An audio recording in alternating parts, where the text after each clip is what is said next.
A paz do Senhor, irmãos. O maior inimigo do cristão hoje em dia é o pecado. Por isso, vestimos a armadura de Efésios 6 e vamos lutar contra as potestades e espíritos malignos. Porém, existem pecados pelos quais o cristão ignora. Ele ignora esses pecados e isso acaba trazendo muitas consequências. Por isso, hoje eu irei dizer a vocês 5 desses pecados em específico.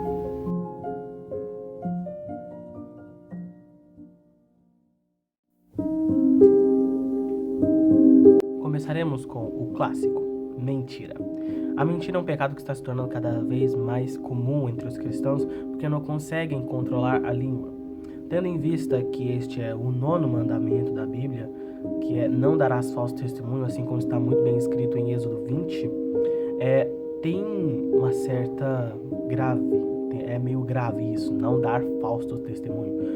Até porque, como diz o próprio Jesus em João, capítulo 8, versículo 44, que somos todos filhos de Deus, e Deus é verdadeiro. Porém, se mentirmos e se nossa boca ter o costume de falar mentiras, então a gente se torna filho do diabo, porque o diabo é pai da mentira. E eu acho que ninguém quer se tornar filho do diabo, não é verdade? No judaísmo, Deus entregou uma lei e devemos obedecer essa lei. E essa lei tem certa importância em seu lado doutrinário até hoje. E devemos ser obedientes a Deus, sempre. Um bom exemplo disso é o próprio rei Saul, que foi o escolhido de Deus. Só que, por ele ter desobedecido Deus há muito tempo, ter desobedecido muito a Deus, fazendo não o que Deus queria, e sim o que o seu coração achava que era bom, então Deus acabou rejeitando ele como rei e colocou uma pessoa que era segundo o coração dele, Davi. Então, é possível perceber que a desobediência é algo bem ruim. A rebeldia é um pecado gravíssimo, porque ele tem a mesma gravidade que feitiçaria. Feitiçaria é algo muito ruim, e quando o pecado de rebeldia é colocado no mesmo patamar, já é possível perceber que se você é uma pessoa rebelde, você realmente está desagradando ao Pai. Um bom exemplo disso é o livro de Números, que conta a história do povo de Israel no deserto, passando por aqueles 40 anos. Isso aconteceu por quê? Porque em Números 14, Deus castigou o povo de Israel, não só por conta deles estarem murmurando, mas sim porque eles estavam se rebeliando. Eles estavam na porta da terra prometida, e quando eles se rebeliaram e quiseram apedrejar Moisés e Arão, ou Josué e Caleb também, de certa forma, eles planejavam voltar para o Egito. E isso não era o que Deus queria. Por conta disso, ele acabou castigando eles. Tudo isso por conta da rebeldia. O orgulho é um pecado que, na minha opinião, é um dos piores, porque ele acaba levando a gente a cometer outros pecados justamente por conta da soberba que temos, porque o orgulho fortalece a ignorância. Uma coisa que é fato, o maior exemplo de orgulho é o rei Uzias de Judá. Ele seguia o caminho de Deus sempre. Seguia sempre o caminho de Deus, e isso fez com que ele se tornasse muito poderoso. Uma coisa que ele acabou percebendo é que o poder subiu a cabeça e ele começou a ficar orgulhoso. E quando ele foi cometer um pecado gravíssimo, que foi constituído por Deus, que isso não era para ser feito, então ele acabou sendo castigado a ficar leproso. E qual foi esse pecado? Deus, ele santificou apenas os sacerdotes, que eram filhos de Arão, para estar no templo e poder queimar incenso, fazer os sacrifícios. O rei Uzias queria fazer isso por conta própria, e acabou ele falando, eu posso fazer isso porque eu sou rei de Judá e o mais poderoso que Judá já teve. E por conta disso ele ficou leproso até o resto de sua vida por conta do orgulho. Isso é algo muito ruim.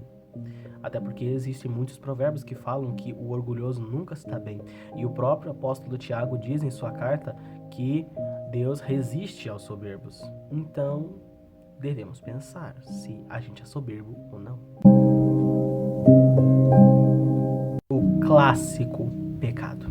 Eu não queria falar dele, até porque eu sei que existe muita gente que não faz. Mas é impressionante saber que ele está se tornando cada dia mais comum. Porque muitas pessoas estão casando sem ser virgem. Muitas pessoas estão caindo na tentação enquanto estão namorando. Muitas pessoas estão passando por isso. E muitas vezes a fornicação é causada. Muitas vezes a fornicação é a causa da separação de muitos casais. E isto é muito ruim.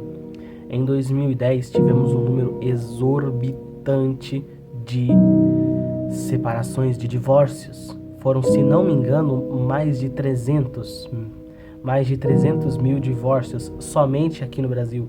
E isso é algo muito ruim.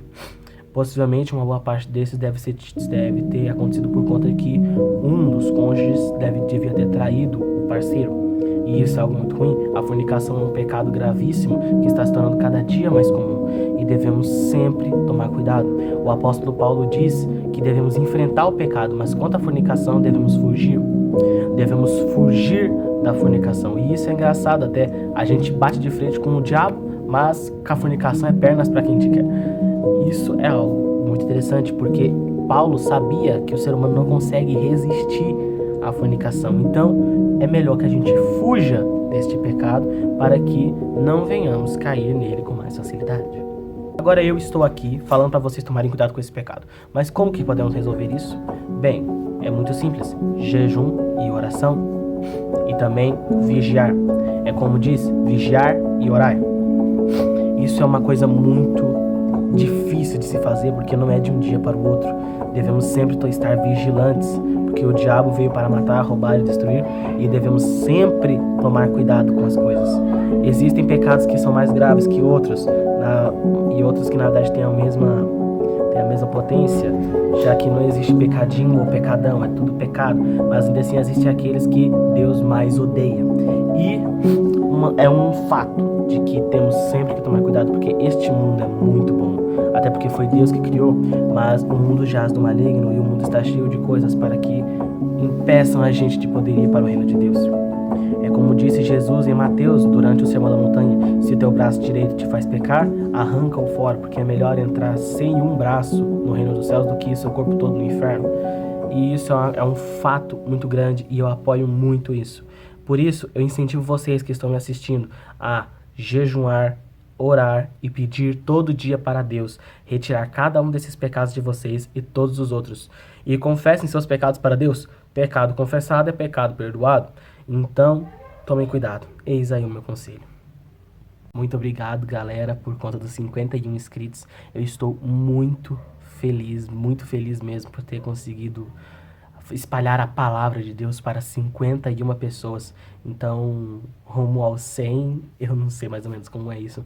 Mas, por favor, compartilhem esse vídeo com mais pessoas para que mais cristãos sejam avisados quanto a esses pecados que estão causando muito mal à nossa sociedade. E boa sorte e sejam santos antes de Jesus voltar, porque senão você vai ficar. Fiquem com Deus, irmãos.